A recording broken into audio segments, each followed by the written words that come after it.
आगे प्रभु कह रहे, अपि चेदशि पापेभ्यः सर्वेभ्यः पापकृत्तमः सर्वं ज्ञानप्लवेनैव व्रजिनं संतरिष्यसि। अगर तू सबसे बड़ा पापी भी है, बहुत अधिक पापी भी है, तो मेरी बात मान ले, तो इस नौका पे बैठ जाएगा और पार हो जाएगा, ज्ञान रूपी नौका पे। जैसी तुम्हें पद्धति बताई उस तरह से चलोगे तो चाहे जितने बड़े पापी हो, तुम संसार समुद्र से पार हो जाओगे, परमानंद में डूब जाओगे। अपि चेदशि पापेभ्यः सर्वेभ्यः पापकृत्तमः। पाप करने वालों को पापकृत कहते हैं, अधिक पाप करने वालों को पापकृत्तर कहते हैं, और जो महापापी होता है उसे पापकृत्तम कहते हैं। अगर तू महापापी भी, पापकृत्तम अर्थात महापापी, मतलब तुमसे बढ़कर कोई पापी हो ही नहीं सकता, वो भी भगवत प्राप्ति करने का अधिकारी है यदि ऐसे चले जैसा भगवान ने बताया।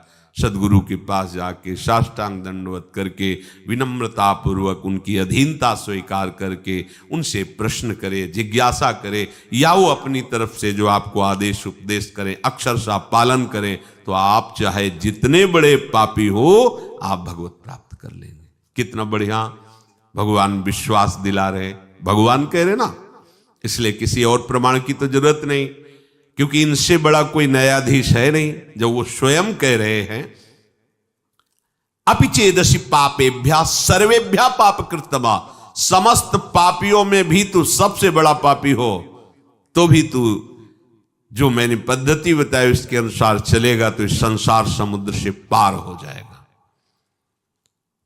आगे भी भगवान ने कहा, अपि चेत सुदुराचारो भजते माम अनन्य भाग साधुरेव समन्तव्या सम्यक व्यवसिता ही सह। भगवान का एक कथन बड़ा सुख देने वाला है, आश्वासन देने वाला है। तात्पर्य यह है कि जो पापों का त्याग करके साधन में लगा हुआ है उसका तो कहना ही क्या है।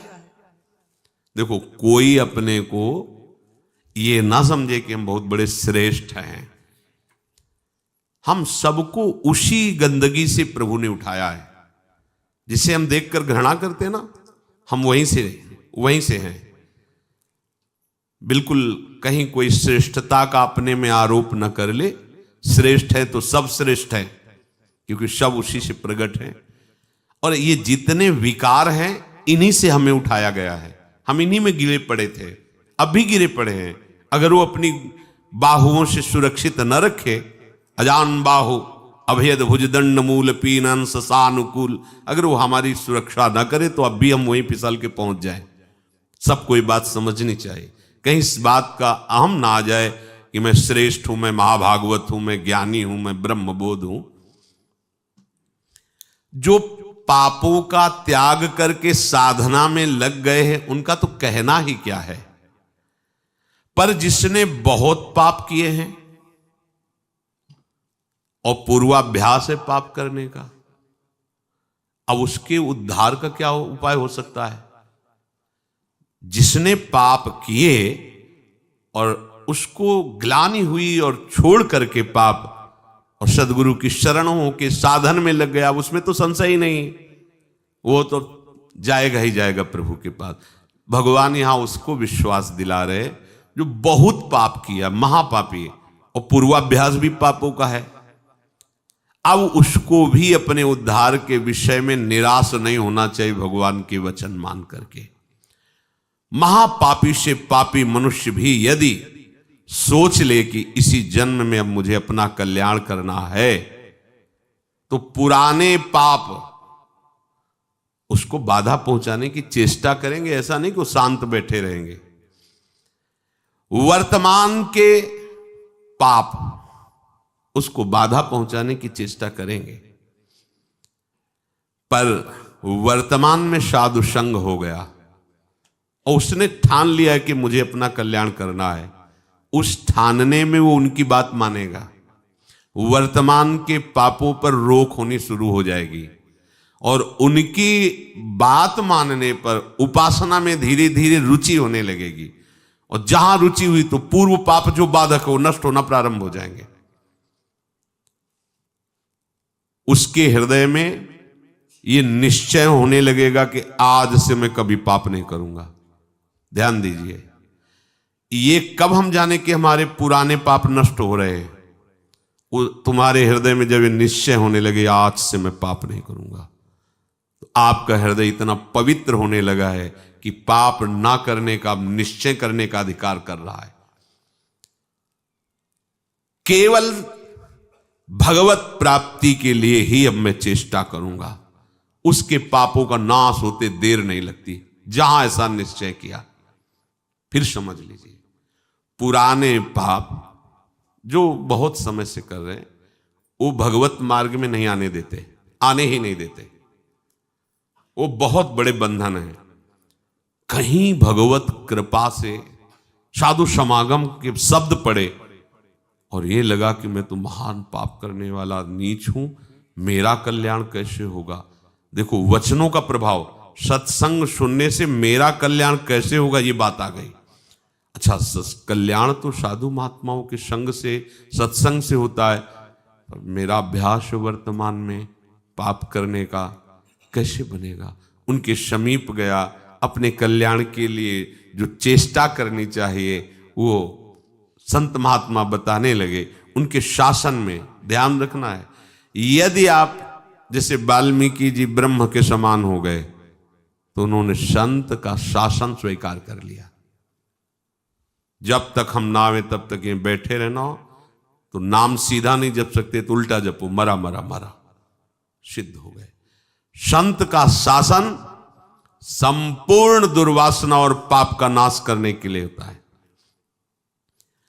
जहां उस संत का शासन स्वीकार किया तो हृदय में बात आने लगती है, अब लो नशानी, अब ना नशा, बहुत पाप किया, अब नहीं करूंगा, हो गया। ये जब आने लगे तो जान लो पूर्व जो पाप बाधक थे वो नष्ट हो गए। तभी ये बात, जो पे दुष्ट हृदय सोई हुई, मोरे सन्मुख आओ की सोई। अब जे ही उसने ये जीवन में निश्चय किया आप केवल भगवत प्राप्ति, तो उसके सारे पाप नष्ट होने में देर नहीं लगती। अब उसे जैसे कोई पूर्व वाला देखे, कंठी बांध लिया, तिलक बांध लिया, ये हम जानते हैं, शराब पीता था, व्यभिचार करता था, कत्ल करता था, ऐसा वैसा, तो उसके लिए भगवान आदेश करे, साधु रेव समंतव्या सम्यक व्यवसिता, ऐसा आप उसे साधु मानो क्योंकि मेरी शरण में हो गया है। मैं कहता हूं अपिचेत सुदुराचारो भजते माम मनन्य भाग, साधु रेव समंतव्या सम्यक, कल था आज मेरा हो गया है। अब इसे आदेश करते भगवान, साधु सम्मंतव्या, तुम इसे साधु ही मानो क्योंकि मैं करूंगा इसे साधु, करो सद्यते ही। उसी के आगे श्लोक, क्षिप्रम भवति धर्मात्मा, बहुत जल्दी मैं उसे धर्मात्मा महात्मा बनाऊंगा। जब बनाने वाले कह रहे मैं बनाऊंगा तो आप फिर अपने को मानने में क्या है? ऐसे उसके पाप नष्ट हो जाते हैं जैसे 100 वर्ष से घना अंधेरा छाया हो और आप प्रकाश प्रकट करें तो 100 वर्ष में ही क्या हो, अंधेरा नष्ट होगा क्या? ना, 1 मिनट में खत्म हो जाए। वो प्रकाश जो ही जला, अंधेरा खत्म। ऐसे ही पाप नष्ट होता है। बोले बहुत पुराना पापी है और ऐसे ही खत्म हो गए। ऐसे खत्म होता है शरणागत का पाप जैसे 100 वर्ष से साल में अंधेरा है, एक बल्ब जला, 1 सेकंड में प्रकाश हो, खत्म। अंधेरा 100 वर्ष का। अब उसके लिए यह सिद्धांत नहीं कि 100 वर्ष आप प्रकाश करो तब अंधेरा खत्म, नहीं, ऐसे ही एक क्षण में पाप सारे के सारे भस्म शरण ने स्वीकार कर लिया। शरण ने, हम तो आम सर्व पापेभ्यो मोक्षयिष्यामि मा शुचा, मैं पवित्र करूंगा। कितने घंटे में? 1 सेकंड में, जा खत्म। जैसे प्रकाश हुआ 100 वर्ष का अंधकार नष्ट, ऐसे अनंत जन्मों के पाप सन्मुख होए जीव मोय जमहि, जन्म कोट यघ नासों। विश्वास करो इस बात पर। चेत, प्रभु कह रहे प्रायः ऐसे पापरत मनुष्यों को ये चेतना नहीं होती कि मैं भगवत प्राप्ति करूं, संत समागम या नाम जप, नाम कीर्तन, चेतना नहीं होती इनकी। ये चेतना लुप्त रहती है। ऐसा नहीं कि उनमें सामर्थ्य नहीं, पर वो लुप्त। पापवंत कर सहज स्वभाव भजन मूर्ति भावन का, उसके अंदर भाव ही नहीं आएगा भजन आदि का।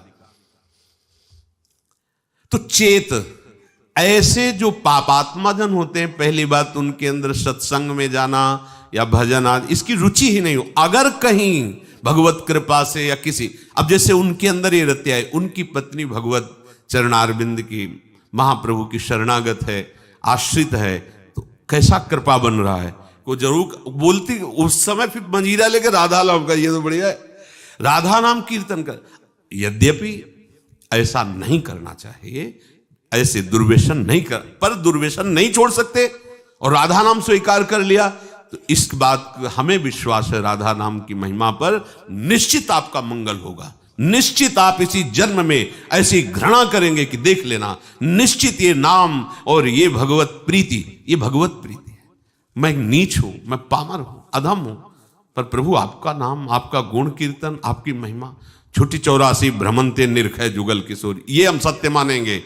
इस असत वृत्ति की सत्ता नहीं है, और इसकी राधा नाम की, चतुरासी जी की इसकी सत्ता है। इस असत वृत्ति की सत्ता नहीं है। ना सतो विद्यते भाव, ना भाव विद्यते सता। ये सत वृत्ति तुम्हारा परम मंगल कर देगी। यदि किसी महापुरुष का संग हो जाए, ऐसी कोई घटना घट जाए, ऐसी परिस्थिति बिगड़ जाए, ऐसा वातावरण हो जाए कि उसे उससे ऊब करके किसी संत का आश्रय ले ले, महापुरुष का, तो कोई कितना भी बड़ा पापी हो, उनके प्रभाव से ऐसा दृढ़ निश्चय कर ही लेगा कि अब मुझे इस जन्म में भगवत प्राप्ति करनी है। वो संपूर्ण पापों से भली भांति तर जाएगा। सर्वम ज्ञान प्लवेनैव व्रजिनम संतरिष्यति। प्रकृति के कार्य, शरीर और संसार के संबंध से ही पाप होते हैं। जितने पाप होते हैं वो देहाभिमान जब होता है, और देहाभिमान में इंद्रियजन्य सुखों की भोग लालसा ही पाप कराती है। और जब संत संग होता है तो संत संग का प्रभाव होता है सर्व संबंध विच्छेद। ध्यान दीजिए, आप सरिस चाहे सबकी ना, संतों का स्वभाव और प्रभाव आप सरिस जैसे वो हैं वैसे बनाना चाहते हैं, या आप सरिस चाहे आपको भगवत स्वरूप बनाना चाहते हैं। संतों के संग का प्रभाव सर्व संग पहो हिमाम, सर्व संबंध विच्छेद, शरीर से, अंतःकरण से, इंद्रियों से, शरीर संबंधियों से, भोगों से। अगर ये नहीं तो संत संग नहीं हो रहा है। संबंध विच्छेद, संबंध पुष्टता ये अविद्या का संग है। संबंध विच्छेद यही ज्ञान है, यही अज्ञान के नाश का स्वरूप है। ये अहमता ममता एकमात्र प्रियालाल के चरणों में समर्पित, कोई संबंध नहीं। ध्यान देते हो इस बात पर? ओ नहीं, ये वो प्रपंच लादे घूम रहे हो। जय श्री हरिवंश प्रपंच बंच सब, ये काल ब्याल को खायो, ये जिए जान श्याम श्यामापद कमल संग शिरनायो। सर्वम ज्ञान प्लवेनैव व्रजिनम संतरिष्यति। जहां वो संत महापुरुष के संग के प्रभाव से सर्व संबंध विच्छेद हुआ, तो अब उसको तरना बाकी नहीं रह गया, तर गया। मूला भावे कुतः शाखा, जब मूल ही कट गया तो अब शाखा कहां टिकेगी? तो बोले मूल था शरीर, अंतःकरण और भोगों का संबंध, संत प्रभाव से वो हट गया। अब जो बचा वो भगवद आश्रय, भगवत प्रीति या स्वरूप बोध। यथैधांसि समिद्धोऽग्निर् भस्मसात् कुरुते अर्जुन, ज्ञानाग्निः सर्वकर्माणि भस्मसात् कुरुते तथा। हे अर्जुन, जैसे प्रज्वलित अग्नि ईंधनों को सर्वथा भस्म कर देती है, ऐसे ही जब संत संग से ज्ञान प्रकट होता है तो संपूर्ण कर्मों को सर्वथा के लिए भस्म कर देती है। ये बात भगवान के वचन। यथई धाम से समिद्धोग निर्भस्म सात कुरते अर्जुन। पीछे के श्लोक में भगवान ने बताया कि जब कोई संत महापुरुषों का आश्रय लेकर के उनके द्वारा बताए हुए मार्ग पर चलता है तो कितना भी बड़ा पापी हो, मार्ग में चलने का तात्पर्य नौका पे बैठना, वो ज्ञान रूपी नौका से पाप रूपी संसार रूपी समुद्र से तर जाता है। तो बोले समुद्र से पार हो गया पर समुद्र तो रह गया, समुद्र की सत्ता तो है। तो आगे के श्लोक में भगवान कहते हैं भस्म सात कुरते अर्जुन, कुछ नहीं बचता। उदाहरण में कह रहे कि जैसे प्रज्वलित अग्नि के साथ संयोग करा दीजिए कुछ भी, वो सबको अपना स्वरूप प्रदान कर देगी।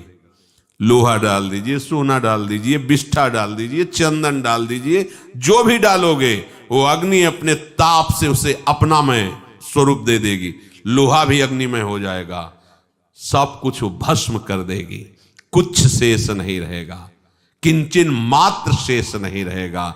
ज्ञानाग्नि सर्व कर्माणि भस्मसात् कुरुते तथा। जैसे अग्नि सब कुछ भस्म कर देती है, ऐसे ही संत संग के प्रभाव से प्रकट हुए ज्ञान रूपी अग्नि से संचित प्रारब्ध क्रियमाण सब भस्म हो जाते हैं। संचित प्रारब्ध क्रियमाण तीनों कर्म भस्म हो जाते हैं। अग्नि में जैसे काष्ठ का अत्यंत अभाव हो जाता है, ऐसे ही संत संग से प्राप्त हुए ज्ञान से पूर्ण समस्त बंधनों का अभाव हो जाता है। सब बंधन भस्म हो गए, कोई बंधन नहीं, न कर्म बंधन, न शरीर बंधन, न भोग आसक्ति, न देह के संबंधियों का बंधन। तात्पर्य यह है संसार शरीर से संबंध विच्छेद हो जाने पर ही विशुद्ध बोध होता है, और वही जब कहो तो उसे माना जाता है कि हमारे साथ कटु व्यवहार हो रहा है। ये कटु व्यवहार तुम्हारे माने हुए राग पर हो रहा है। जब तक इस राग का तुम वैराग्य में परिवर्तन नहीं करोगे विवेक के द्वारा, तब तक परमार्थ का अनुभव नहीं हो सकता। वैराग्य को समझा जाता है स्वेच्छाचार। अरे ककारा नहीं आता परमार्थ का, केवल कपड़ा बदल लेने से परमार्थी थोड़ी हो जाते हो। हाँ, परमार्थ के जो महारथी हैं महापुरुष जन, उनके पास उनकी अधीनता स्वीकार, तब परमार्थ का ककारा आएगा।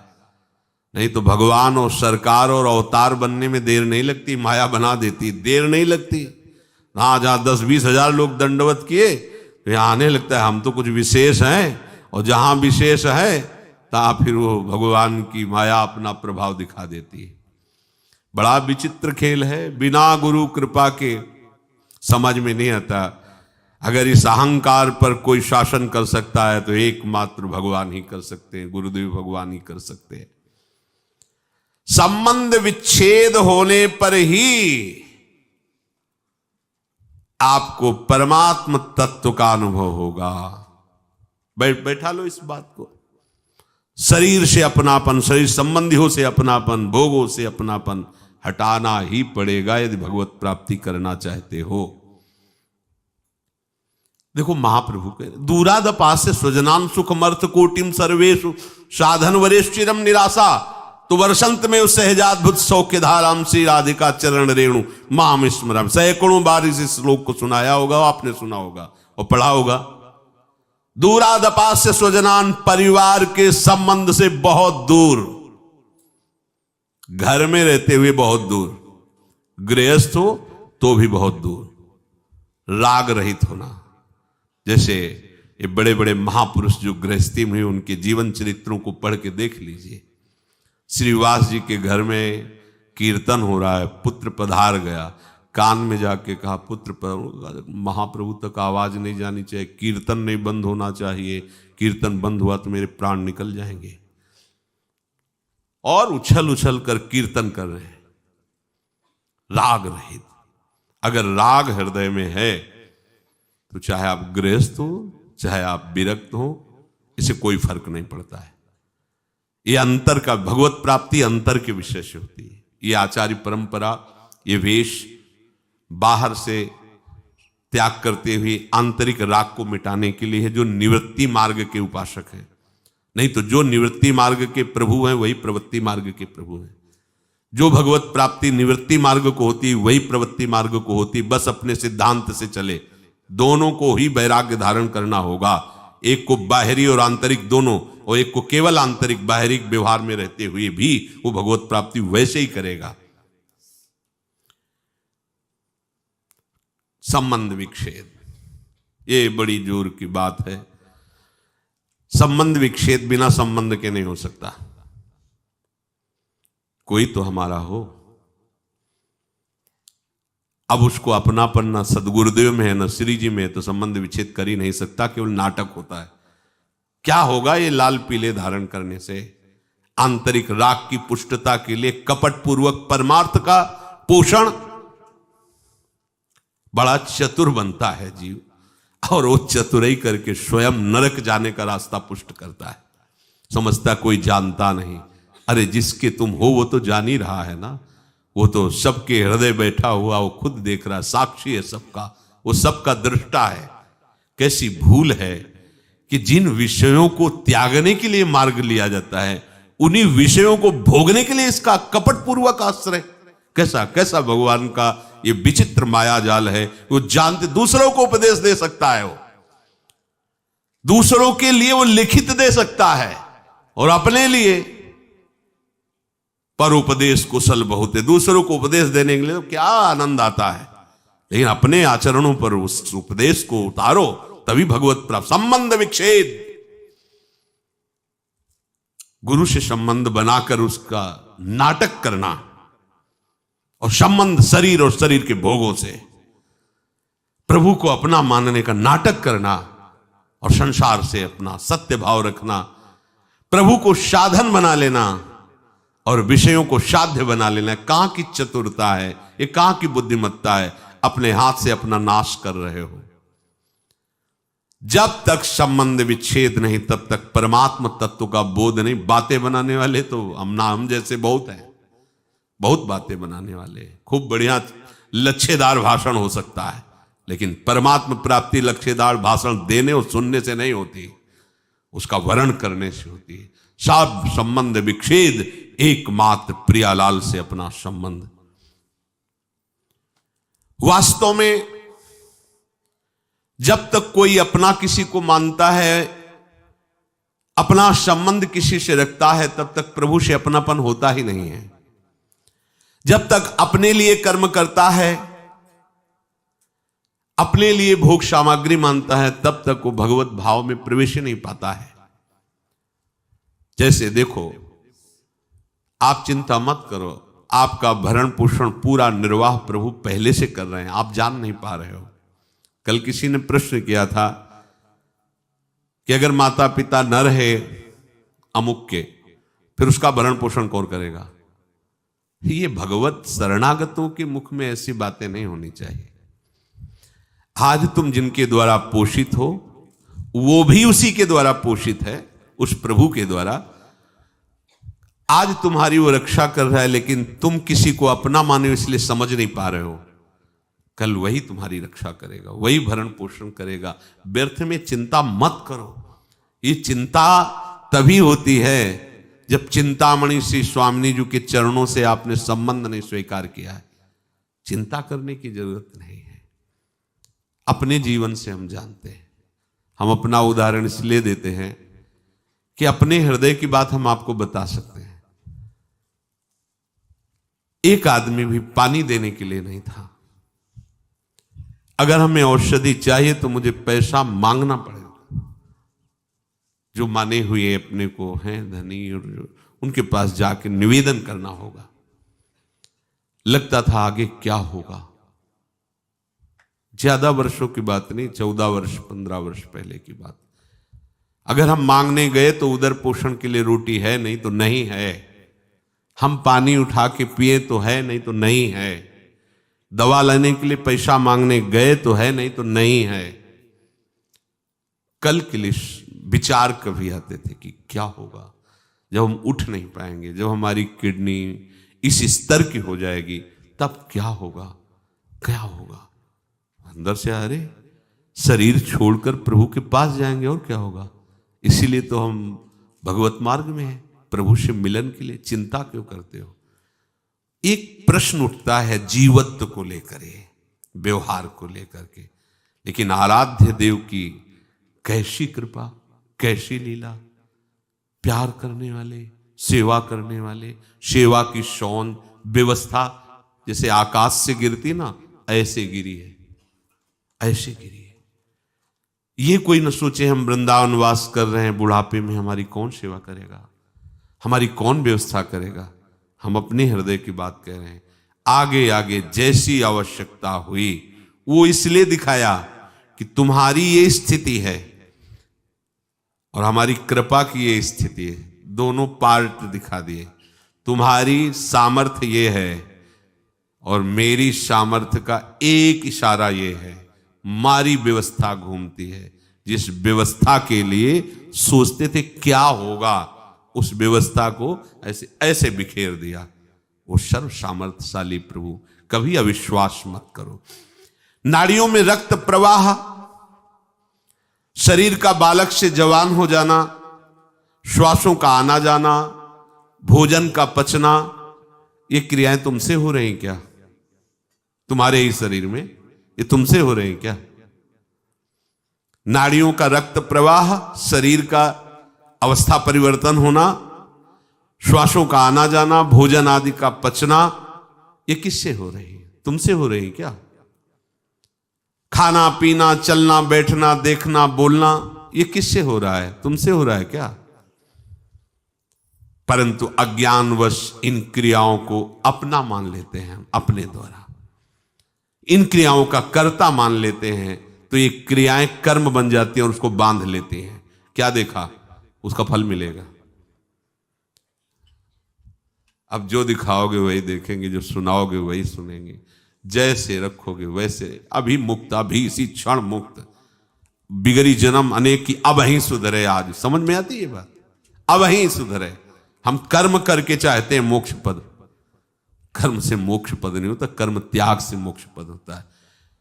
कर्म का कर्ता भाव त्याग, कर्म का फल त्याग, जो बचा वो आपका स्वरूप होगा। शरीर संबंध, शरीर की क्रियाओं से संबंध, शरीर के भोगों से संबंध, शरीर संबंधियों से संबंध का त्याग, तो बचा वो परमात्मा स्वरूप। अभी मुक्त हो गए। अभी सारी साधना इसी बात की है। जब कोई भगवत आश्रित होता है और भगवत बोध होता है, तो जन्म जन्म के संचित कर्म स्वतः नष्ट हो जाते हैं भगवत कृपा से। संचित कर्म मानो एक कमरे में बहुत वर्षों से अंधकार जमा है, एक टिमटिमाता हुआ भी दीपक लेके जाओ तो अंधकार खत्म, उतना प्रकाश हो जाएगा। समझो, देखो तो बहुत जन्मों के पापी कैसे पवित्र होंगे, बहुत समय लगेगा। अब बिगड़ी जन्म अनेक किया बही, ये खत्म अंधकार। मन वचन कर्म से अधीनता प्रभु की, सदगुरुदेव की बात बन गई। लेकिन ये अहंकार देवता ऐसे थोड़ी अधीन होते हैं। जब तक ठोकर पर ठोकर नहीं खाते, या तो स्वयं प्रभु पधारे और मर्दन करें इस अहंकार का। जैसे कालिया नाग था ना, जो फड़ उठाता अपने श्री चरणों की, ऐसे प्रहार करते श्री चरणों की, चोट पहुंचाते, खून उगलता हुआ शरणागत हो गया। त्राहि माम रक्षा करो। हाँ ठीक है, ऐसे इस अहंकार रूपी जो सर्प के फण हैं, इनको हरि गुरु कुचल दें तो बात समझ। और कुचलना ऐसे, जहां प्रभु फुंकार मारता, वो तो प्रभु ही कर सकते नहीं, उसके फुंकार में सब भस्म हो जाते। काली देह में जब प्रभु कूदे तो ऐसे थोड़ी हो कि त्राहि माम शरणागत आओ श्री कृष्ण, ऐसे नहीं, लपेट करके पहले उसने अपना पूरा प्रयास किया। तो अहंकार लपेट करके पहले पूरा प्रयास करेगा किसका? जो अहंकार नष्ट करने के लिए सोचेगा, चाहे हरि हो चाहे गुरु हो, अहंकार पूरा विरोध करेगा पहले। यहां आए काहे के लिए? वृंदावन काहे के लिए आए हो? जीवन को आबाद करने के लिए। यही जीवन आबाद हमारे माई श्यामाजू को राज। जीवन तो बर्बाद इधर होता है, एक एक श्वास विषयों में व्यर्थ जा रही, उसे बर्बाद कहते हैं। ये तो सत्संग है, राधा नाम कीर्तन है, यश है प्रिया प्रीतम का, और कुछ नहीं है तो व्यास भरोसे कुंवर के सोवत पांव पसार। लाडली जी के भरोसे सो रहे हैं, उनका उच्छिष्ट पाके उनके लिए जीवन व्यतीत कर रहे हैं, हो गया। जो अनुकूलता प्रतिकूलता परिस्थिति, शरीर के सुख दुख, शरीर के संबंधियों का व्यवहार अपने चित्त पर रखता, वो कैसे परमार्थ का पथिक बनेगा? ध्यान दीजिए, अनुकूलता प्रतिकूलता का प्रभाव, शरीर के संबंधियों का प्रभाव, वो असंतुष्ट हैं थोड़ा, इसलिए किस किस को हम संतुष्ट करेंगे? भगवत मार्ग में चले हैं, आप अगर सपोर्ट कर सकते हो तो हमारे हो, नहीं हम जानते भी नहीं कि तुम हमारे कौन हो। जाके प्रिय राम वैदेही तजिए ताहि कोटि बैरी सम जद्य परम सनेही, परम सनेही। सबका मंगल हुआ। तजो पिता प्रहलाद विभीषण बंधु भरत महतारी, गुरुबल तजो कंत ब्रज बनितन भे मुद मंगलकारी। ऐसा नहीं कि आप परमार्थ के पथिक होकर किसी की प्रसन्नता के लिए आप परमार्थ को छोड़े, प्रियालाल की आसक्ति को जो आप स्वीकार करने के लिए बढ़े, उनके नहीं, आप किसी का नहीं। अगर आप हमारे स्नेह संबंधी हो तो मेरे प्राण प्रीतम से मिलने का सहयोग कीजिए, अगर नहीं तो तजिए ताहि कोटि बैरिशम जद्य परम सने। इस मार्ग के पथिक में गुंजाइश नहीं होती, किसी के आंसुओं पर, किसी की धमकी पर ये मार्ग नहीं रुकता। ये मार्ग केवल हृदय की उत्साह संपन्न वृत्ति से भगवत मार्ग को स्वीकार किया जाता है। अब जो होगा देखा जाएगा। तो ये मार्ग अपने जो आराध्य देव का बल प्राप्त हुआ उसके बल से चला जाए। आप लोगों को तो उपदेश मिल रहा है, सुविधा मिल रही, सपोर्ट मिल रहा है, कोई सपोर्ट नहीं। 13 वर्ष की अवस्था, कोई बस वही एक भगवान का बल, उन्हीं का निश्चय, हर जगह सावधान। नई अवस्था थी, कहीं कहीं कोई फंसाव नहीं, सीधे निकल। गंगा की धारा जैसे प्रवाहित होती है, ऐसे जीवन की धारा उन्हीं के चरणों में। अब वृंदावन आ गए। प्रतिकूलता, तिरस्कार, अपमान, क्लेश, ये जीवन का हमारा लक्ष्य है, यही हमारे लक्ष्य की पूर्ति कराएगा। कल इन लोगों से बता रहे थे, देखो अभी सर्दी नहीं आई, श्री जी ने आप सबकी व्यवस्थाएं कर दी। हम अपनी आपको बताते हैं, कभी कभी जब ज्यादा सर्दी होती तो पास के आश्रमों में जाते तो देखते थे सब अपने अपने कंबल लिए ओढ़े, कोई पूछता भी नहीं था कि पता नहीं कंबल उड़ा दे रात में लेके भाग जाए तो। ऐसी कांपते हुए शरीर ठंडी करती। फिर निश्चय किया ओढ़ना ही नहीं, हमें आश्रय ही नहीं लेना इसका। और भगवत कृपा से कभी जुखाम या बुखार भी नहीं आया। भीषण सर्दी ऐसे सहते हुए आपके अंदर सब सामर्थ है। रहीमन बहु भेषज करत ब्याध न छाणत साथ, खग मृग बसत अरोग बन हरि अनाथ के। दवाइयां खा के व्यवस्था करके भी कभी जुखाम नहीं, 10वें वर्ष कभी जुखाम नहीं हुआ। भीषण सर्दी गर्मी बरसात हर ऋतु को वो शरीर सामर्थ्यशाली हो, भगवान वैसी कृपा करते। ये परमार्थ के पथिक की ये बातें हमारी समझ में नहीं आती। अन्य आश्रय व्यवस्था का गुलाम, ये समझ में नहीं आता। तुम भगवत प्राप्ति के लिए निकले हो, संबंध जीव के ते बनाए हुए हो। न शरीर से संबंध विच्छेद, न भोगों से संबंध विच्छेद, न परिवार से संबंध विच्छेद। चना एक बार भुन जाए फिर निश्चिंत हो गए। उसे खेत में बो दो, खूब खाद लगाओ, अंकुरण नहीं होगा। एक बार तो भुनने दो इसे, एक बार तो आग में जलने दो इसे, एक बार तो वासनाएं भस्म होने दो। शुरुआत में ही तुम वही सिद्धावस्था धारण कर लोगे तो कैसे बात बनेगी? अनुकूल प्रतिकूल परिस्थिति साधक को सुखी दुखी नहीं करती। जो भगवत मार्ग का पथिक होता है, एकमात्र उसका लक्ष्य होता है भगवत प्राप्ति। तो ऐसे उपासक के संचित प्रारब्ध क्रिमाण ये सब भस्म हो जाते हैं, कर्मों से उसका कोई संबंध नहीं रह जाता, वो जीते जी जीवन मुक्त हो जाता है। शेष चर्चा की। श्री राधा वल्लभ लाल।